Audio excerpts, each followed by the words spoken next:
Are you ready to become awesomer? Hello, everyone. My name is Umar Hamid. I'm your host on the No Limit Selling podcast, where industry leaders share their tips, strategy, and advice on how you can become better, stronger, faster. Just before we get started, I've got a question for you. Do you have a negative voice inside your head? We all do, right? I'm going to help you remove that voice in under 30 days guaranteed. Not only remove it, but transform it. So instead of the voice that sabotages you, there's one that propels you to much higher levels of performance and success. There's a link in the show notes. Click on it to find out more. All right, let's get started. Hey everyone, welcome to another episode of the No Limit Selling podcast. Real estate, one of the nice things about it, it's always in flux. Sometimes there's down times and high times, but great real estate agents transcend both. On the highs, they go higher. On the troughs, they don't go as deep. They actually are doing quite well. And Jordan, you've been in the business for a while. Welcome to the program. I appreciate that. Thank you very much. Happy to be on. So give me your definition of a really great real estate agent. What are the attributes they have? What's the mindset they have that allow them to be of value to their clients? Well, that's a great question. I appreciate you asking. I think it's the care factor. It's the ones that are kind of crazy about their job. They love their clients so much and they want great results for their clients so much that it kind of drives them to that point where they're doing stuff more than that other agent. You can be a good agent, you can work hard, but you have to have a little cuckoo inside of you to be a great agent, I believe, because it's such a hard job and it's hard to balance life and work. And as a really good agent, you never really put it down. I mean, I'm working from 8 in the morning till 10 at night a lot of the nights. I mean, I take breaks here and there, but I operate a team of 22 agents. I've trained over 40 agents, so I know they're just seeing a good and a bad agent. And really, it's the ones that are their results for their clients are what drives them the most, for sure. Yeah, you got to have obsession. I was listening to something with Warren Buffett just today while I was working out, because I hate working out and I do it every day. But one of the ways I do it is learn as I'm on the rowing machine or whatever. And today he was talking about, having someone that has intelligence, having someone that has energy or passion, and then having that intent and the integrity. And kind of what you're talking about is in that third column, that caring, the obsessing over providing a great service to clients. Well, it even ties in with the other ones as well, because if you're that that passionate about it, you're going to seek knowledge, right? Yeah, so you're going to read books on negotiating, you're going to read books on the market, you're going to study the American market, you're going to talk to other great realtors, you're going to put yourself in seminars and stuff like that to better your skills and stuff like that. So it certainly does all wrap in. My team and I are really big right now on healthy mind, healthy soul, healthy body, kind of thing like that. So on Monday was a holiday here. It was Victoria Day. We got our team together at 6 in the morning and did a 5K run together. So we believe, we believe in a healthy mind, healthy body is also transcending into helping our clients as well. So I totally agree with Mr. Warren Buffett, which I should, because he's a genius. He is in his domain, and he might actually really suck at real estate. Although he owns a company that does that. It's just one of the things he said was, I stay in my lane. Yeah. When I buy a company, I let the CEO run the company. Some of them I've done the deal on the phone and not met them for like 8 months till after the transaction was done. But getting back to kind of your team, and you said, healthy mind, healthy body, healthy soul, all three are interlinked. If you want to change one, you can use one of the others to leverage it. And certainly mindset is a powerful tool. And if you want to change mindset, sometimes going for a run is a great way to change your mood immediately. Rather than trying to do positive thoughts, go for a freaking run or a workout. Got to change the environment sometimes, for sure. Yeah. And impact any one of those and you can impact the soul. So leading is one of the most challenging things out there, because gone are the days where you can say, okay, bring out the tasers. It's very much about influencing people. Here's my definition of a leader is, we'll go deeper into this, but very much the ability to let your charges let go of the fear because they trust in you so much and go on a journey and accomplish more than they thought possible. So it's that connection and trust that allows them to go on a journey, even though they may not be able to go on that journey themselves. Thoughts on that definition? I love it. I don't know if you know or not, but I'm called the Michael Jordan of real estate. So nice.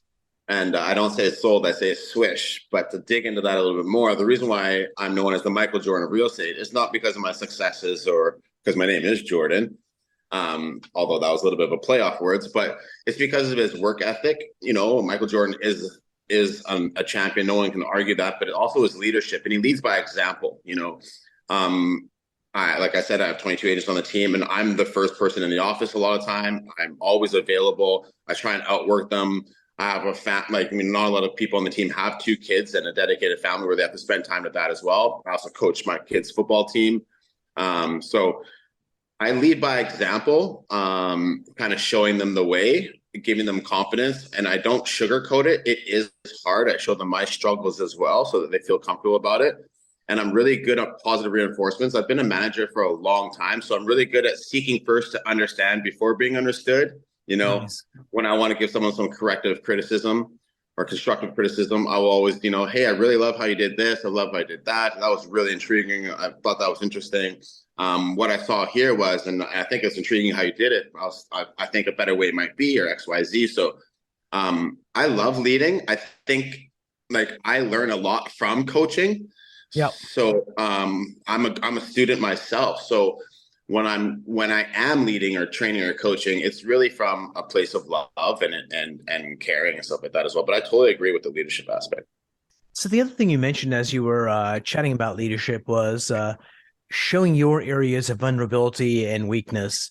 And managers oftentimes, it's all like, I'm perfect and I know everything. And true leaders very much, hey, if they've got issues, they're sharing it not as a sign of weakness, but strength. It's like, hey, I'm walking the same path. And there's something about the honesty of that is really, really important.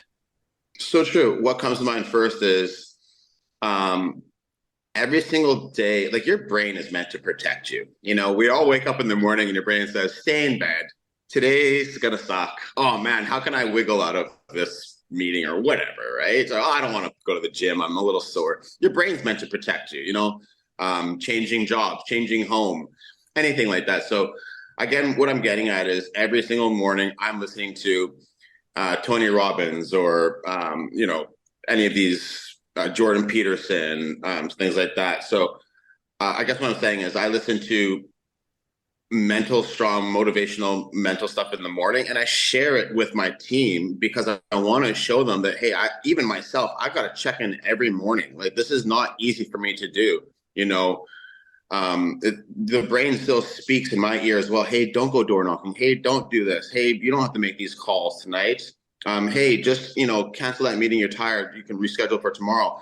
With that mental toughness and studying every day, even I have to check in. So I tell my team, hey, it's, I'm just like you guys, even though I'm 8 years in the business, you're 3 months in the business, our brain is still both trying to attack us the same way. And it never stops. It doesn't matter how successful you get. Your brain is still like, hey, it's okay. You can take the day off. Absolutely. And I think one of our greatest abilities is rationalizing whatever we want to have be true. And we can spin amazing tales. And sometimes our friends have bullshit meters, but we bullshit ourselves so easily because our inner self knows where the vulnerabilities are. Just tell this lie, Umar will believe it. And absolutely.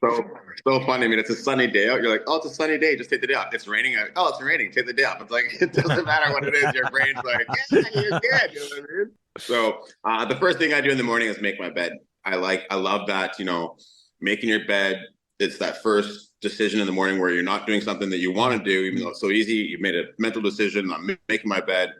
Yesterday I had to be open, on this interview. Yesterday I had a tough day, mental wise. I came home to have a nap, like a power nap in the afternoon around 2:00. And when I walked in and saw my bed made, I've always said before, like, hey, have a bad day and come home to a made bed is just like great. But yesterday was like one of the first times that I actually walked in, saw my bed made, and it was really nice and tight. I was like, and I just fell on top of it. And I couldn't imagine if I had come home in that mind space and my bed was messy, it would have been a different thing. But it was really funny to even have that thought myself yesterday.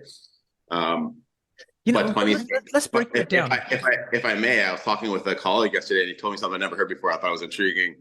He said, if you don't make your bed, who's going to sleep in it? I said, who? He said, the devil. I mean, it's not just a Christianity thing or Are you talking about your girlfriend? Is that it? Will she listen to this podcast? She's also a realtor, so we're gonna crush some deals today as well. Nice. What was kind of interesting is breaking down what you said, coming home and noticing the bed was made just made you feel really good about it. What's interesting is if you came in that mood and your bed wasn't made, you may have noticed or maybe not have noticed. And it's something about when you're not in a good space, you tolerate lower performance so much more easily. And when you're feeling really, really good, it's easier to operate at a higher level. It's like one thing builds upon the other. And it's like Totally. a flywheel. If that flywheel is spinning, baby, it just makes life so much easier. And if it's It really stationary, does. it is tough to get it moving. Momentum goes in both ways, positive momentum and negative momentum, for sure. I use that for negotiating a lot. When I get the negotiating going, the momentum, trying to get to that level of action where they actually sign the deal. But yeah, I love momentum. So let's talk about leadership. Talk about one of the people you've led, could be in this team or in previous teams, of someone that was struggling. Don't name names unless you really want to. And just talk about, hey, this person was struggling. This is how I discovered what was really causing the problem. And this is how I got them to overcome it. So first the noticing and then walk me through it. Sure.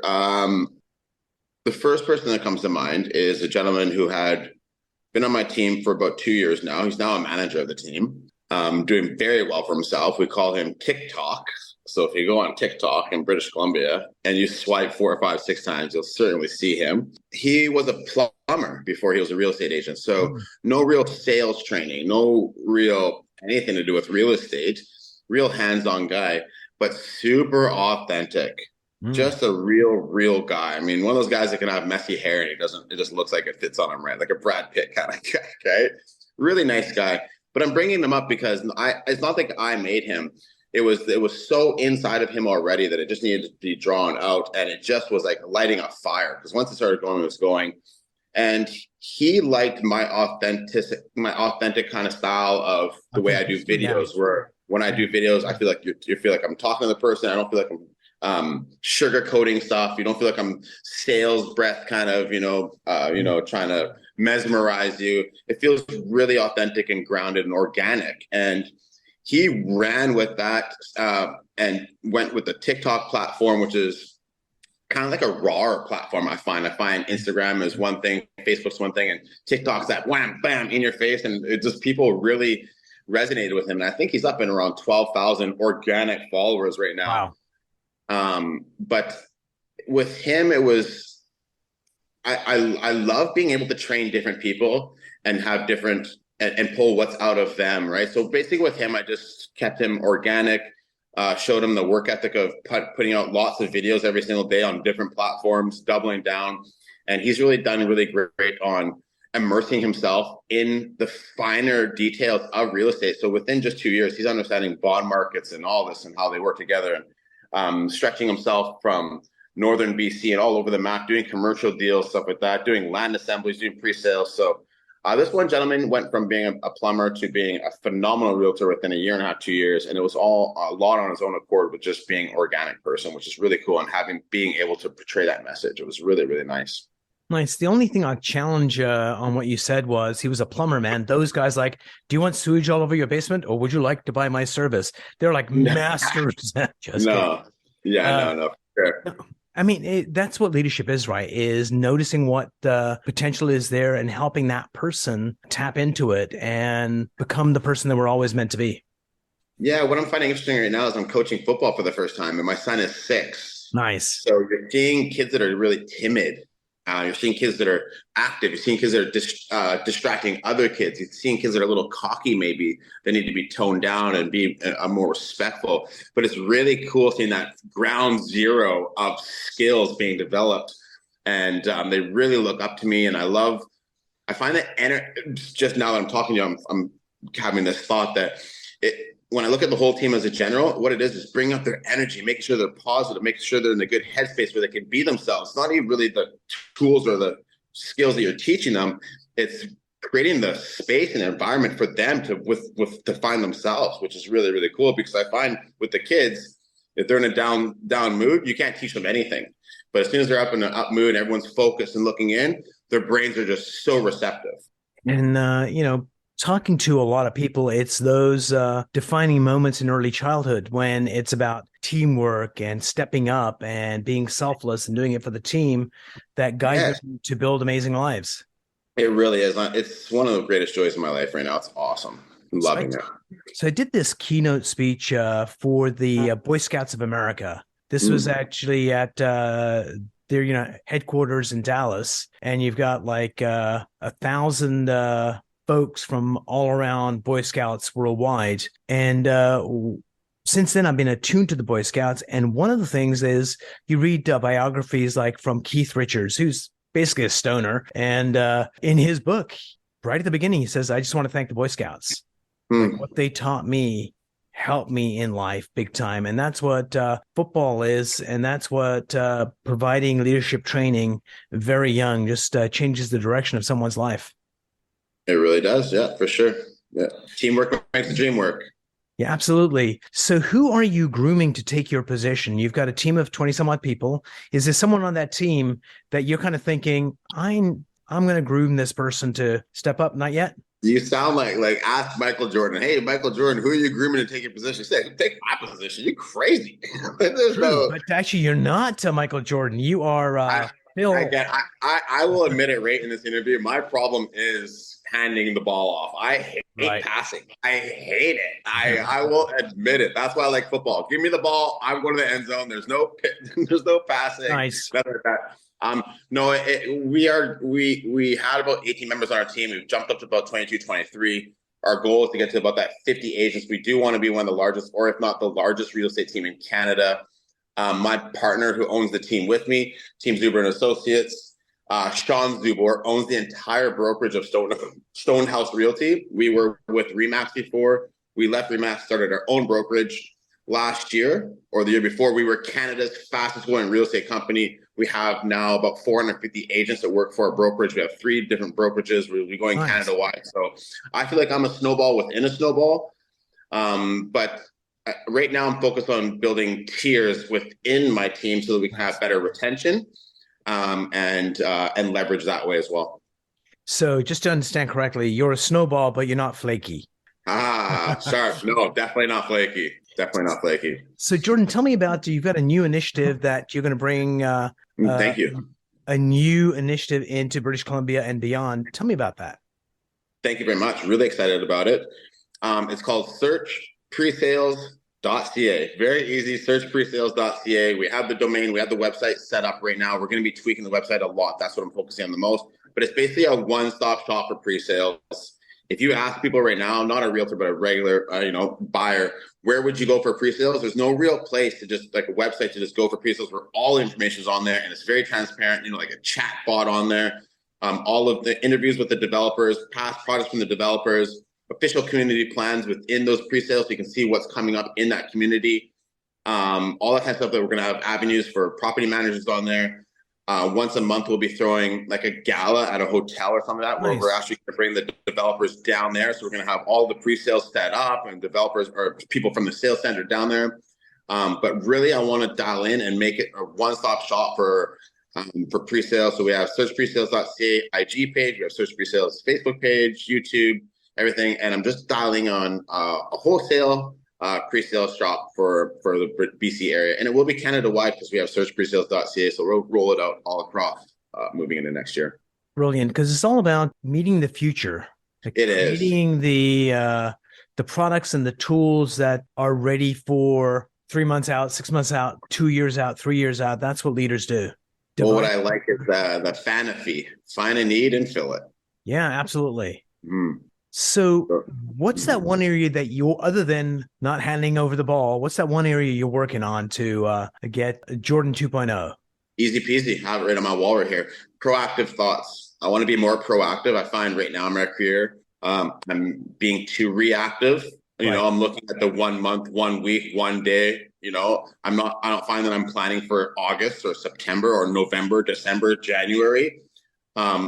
I want to do more proactive thoughts, which in title is kind of the pre-sales, search pre-sales, but I was really focused on I wasn't looking around the corner. And that's what I want to do. The next for Jordan and Parker to step it up, it's going to be more proactive thoughts is what I'm working on. Brilliant. Good luck on that journey. What are 3 tips that you would give new leaders that they should focus on to become good leaders? 1, invest in yourself. If you're a leader and you're not reading every day, studying every day, you're not doing it. Your number 1 investment is yourself. You need to invest in yourself. Seminars, breakout sessions and stuff like that with other leaders in the industry and stuff like that. But number 1, invest in yourself. Courses, that's number 1. Number 2, I guess I'll go back to the mind, body, soul. If you're not being physically active, if you're a leader and you're not going for walks, if you're not eating right, those kinds of things, then that's not good as well. And number 3, take time off for yourself. Enjoy yourself. Nice. Breathe, get grounded. Go walk in the forest, take your shoes off, stand in the grass. Breathe, lay on the floor with your back, just breathe. So I'll kind of summarize that with a Umar twist because we're on the same page. The strongest version of you is your authentic self. Part of the journey in life is very much figuring out who you are. We have a sense of it and really digging down to figure out, okay, this is what I believe. This is who I am. This is where I'm heading. And there's a power in that because that's the foundation to build something amazing on. And when you are at your best self, that's when you can be a great leader that people can lean on, as opposed to someone that's pretending to know all the answers. People see through that sooner or later. They really do. If I can add to that, what really drives me is if you want to be rich or if you want to, have money or whatever, I found that your value is in your gift. Right. So everyone has a gift, and your gift is not for you to nourish on. A mango tree doesn't need its own mango. Nothing in life nourishes off its own gift. Your gift is to serve, and that's the servitude. And what I'm getting at is the trick to life is progress, and you're just refining yourself, finding who you are, what your gift is, and you refine it and refine it and refine it, and then serve it for to have that sense of servitude is what I believe. It's just, we're just trying to refine who our best selves are. I totally agree with you. Because for most people, they'll do more stuff for other people than they will for themselves. Like you take soldiers will do heroic things for their teammates. Yeah. They will for themselves, or they'll do for the general. And so, 100%. 100%. Superb. Jordan, thanks so much for being on the program. We're going to put all the contact information in the show notes, so all the links and the phone numbers, but quickly give one place people can reach you if they're just on a treadmill right now listening to this interview. I'm the Michael Jordan of real estate. Just Google the Michael Jordan of real estate, Jordan Parker. I'm very happy. If you type in Jordan Parker, I should be the first 10 searches I've done fairly well. I think I'm number 34. For social media in the province of British Columbia. There's 50,000 agents. So If you can't Google me, I'm doing something wrong. Brilliant. Once again, thanks for being on the program, and I'm looking forward to our next conversation. It's been fun. Look forward to the next conversation. Everyone have a great day. Love and peace. If you enjoyed this episode, please go to iTunes and leave a 5-star rating. And if you're looking for more tools, go to my website at nolimitselling.com. I've got a free mind training course there that's going to teach you some insights from the world of neuro-linguistic programming, and that is the fastest way to get better results.